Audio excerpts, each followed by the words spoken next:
Pessoal, vamos falar um pouquinho agora sobre os cálculos envolvendo gases fora das CNTP. Esse tipo de cálculo da estequiometria, ele é o menos cobrado no Enem, mas nós vamos ver aí uma questãozinha que já caiu e é claro, muito importante da gente saber também como se faz.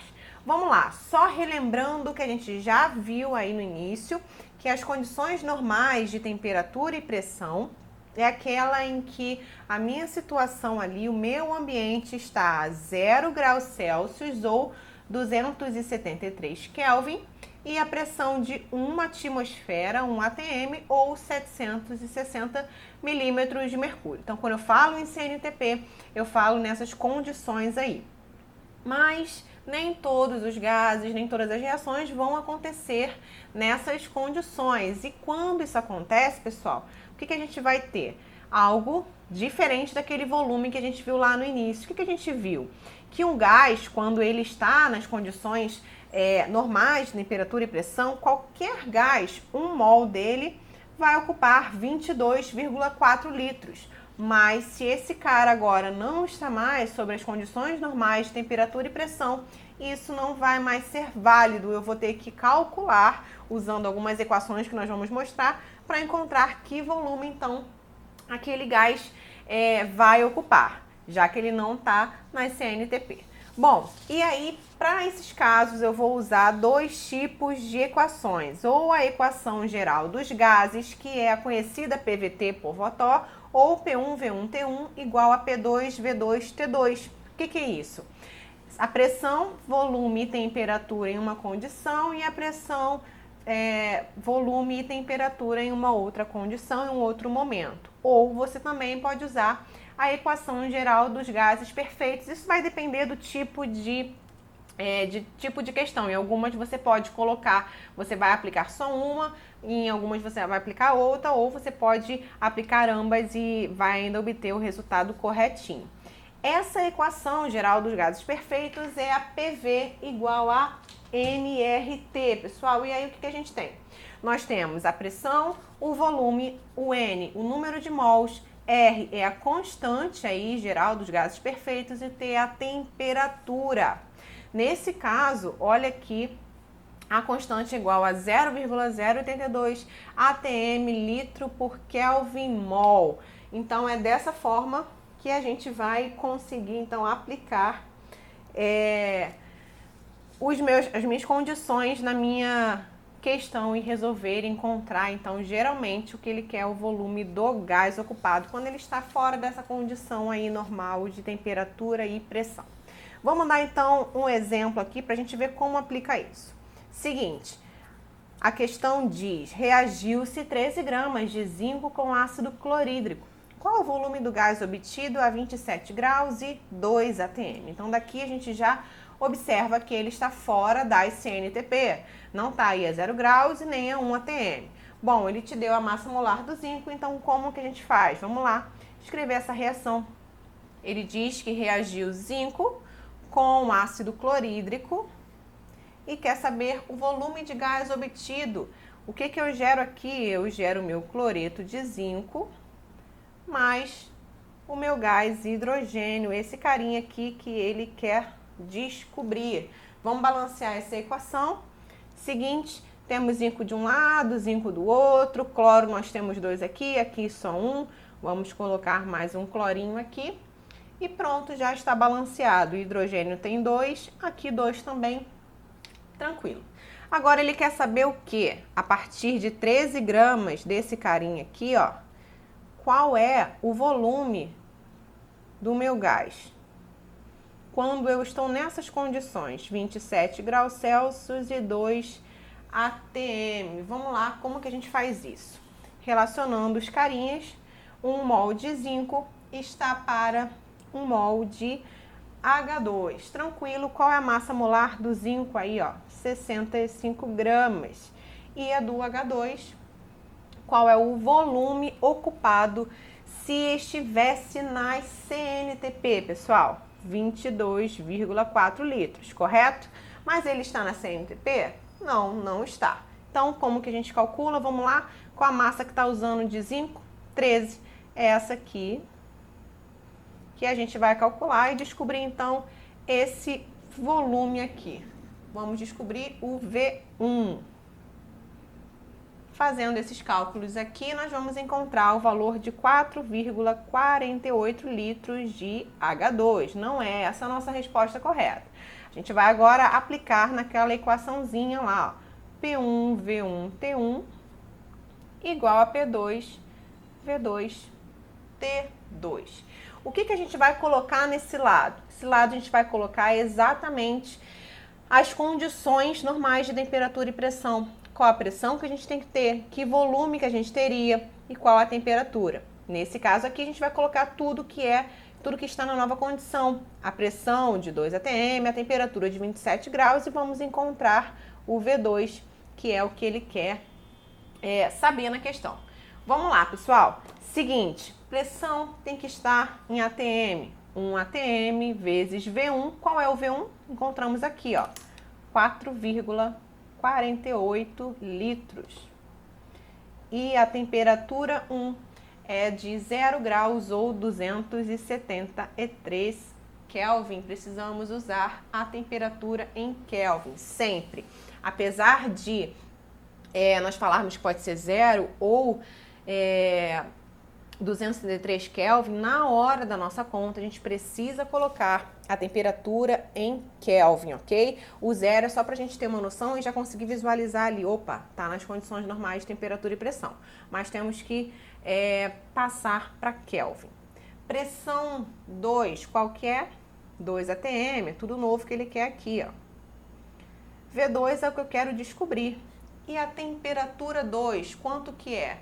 27 graus, mas precisamos passar para Kelvin, então basta somar 273. Então, teremos a temperatura 2 igual a 300 Kelvin.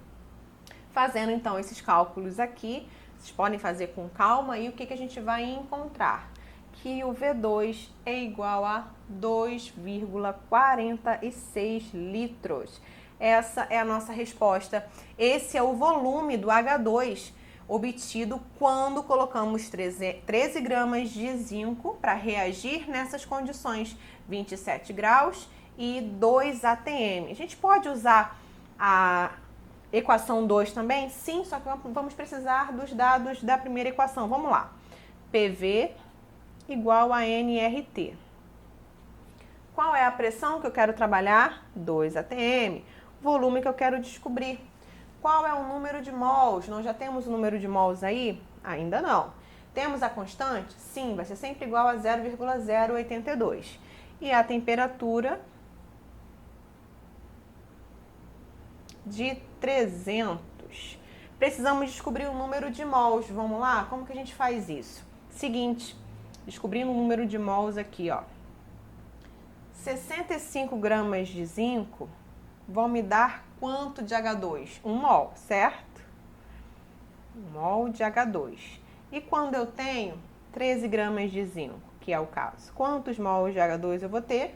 Fazendo o cálculo 0,2. É isso que eu vou precisar colocar aqui. Então, fazendo aqui, como que vai ficar? 2V igual a 0,2 vezes 0,082 vezes 300. E isso vai me dar o mesmo volume, obviamente, 2,46 litros. Então, nesse caso, nós poderíamos fazer das duas formas.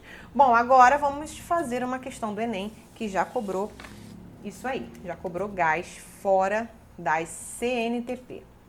Enem 2012 PPL, vamos lá. O polímero PET, que é o terefitalato de polietileno, material presente em diversas embalagens descartáveis, pode levar centenas de anos para ser degradado e seu processo de reciclagem requer um grande aporte energético.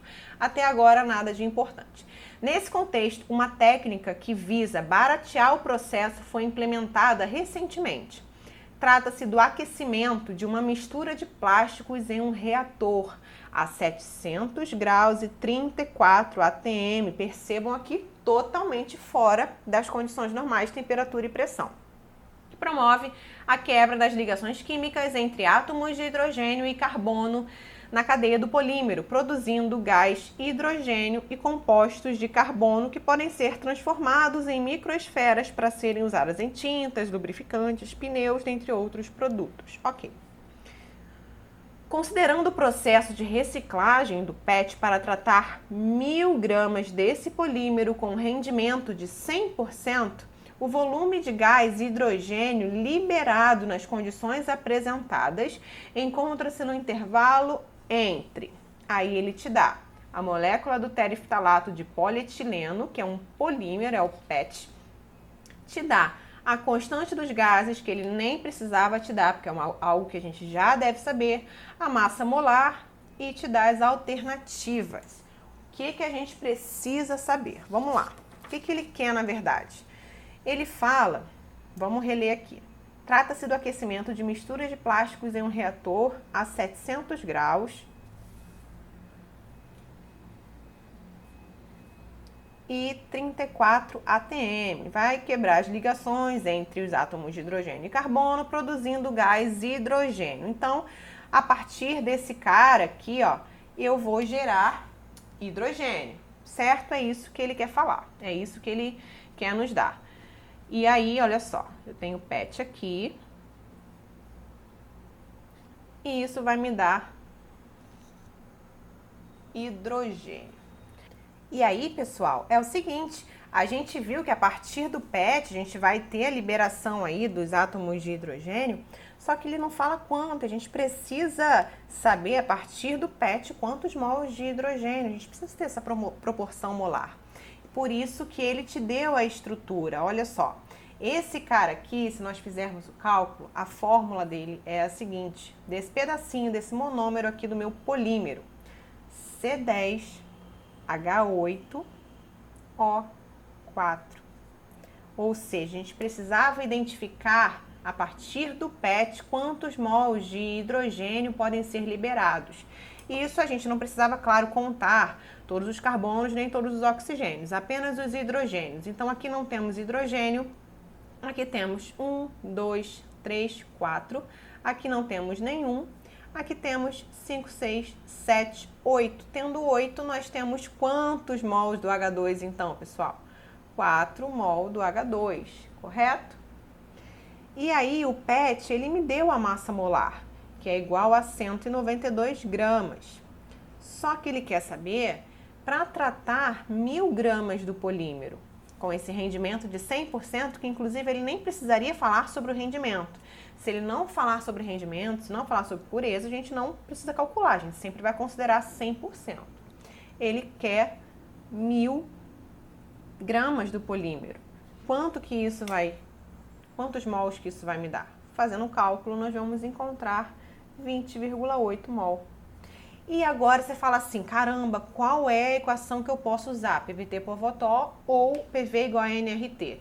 Pessoal, ele já te deu uma dica aqui, já te deu a constante dos gases. Isso significa que é para você usar PV igual a nRT. Ele quer saber o volume do gás hidrogênio, ele quer saber esse cara aqui, as condições que foram apresentadas, que são 700 graus e 34 atm. Então, qual é a pressão? Pode estar em atm? Claro, afinal, olha aqui, ó, tudo baseado na constante. A constante está em atm, então sim, nós vamos ter que colocar a pressão também em atm, 34. O volume que nós vamos descobrir, ele estará em litros, porque olha aqui na constante nós temos essa unidade. Qual é o número de mols? 20,8. Constante dos gases, 0,082. E a temperatura, aí você coloca 700 aqui e erra feio, porque nós precisamos passar 700 graus Celsius para Kelvin. Para isso, a gente só soma 700 mais 273. E aí, pessoal, fazendo esses cálculos aqui, quanto nós vamos encontrar? 48,8 litros. Não é essa resposta que ele tem nas alternativas, ele quer uma faixa aí. Então, 48,8 está entre 40 e 60 litros. Resposta certa, letra C. Vamos lá continuar fazendo mais umas questões.